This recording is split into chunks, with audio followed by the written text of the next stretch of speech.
Kwa siku za karibuni, kupitia meneja wa idara ya habari na mawasiliano ya Yanga, Ali Kamwe, Watanzania walipata kufahamu mshambuliaji wao Clement Mzize atajiunga na timu mojawapo ya ligi kuu nchini Ufaransa msimu utakapoisha.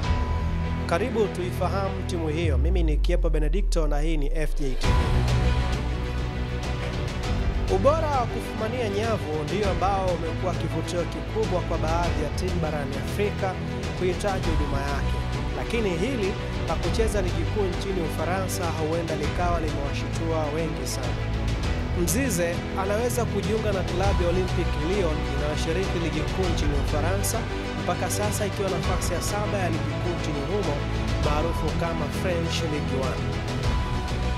Msimu huu imecheza robo fainali ya kombe la Europa ambapo iliondoshwa na Manchester United katika hatua ya robo fainali.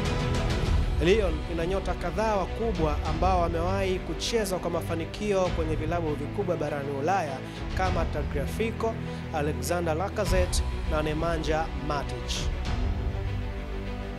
Endapo dili la Mzize litakamilika, basi Mzize atakuwa kwenye bahati kubwa sana ya kuweza kucheza na nyota hao niliowataja.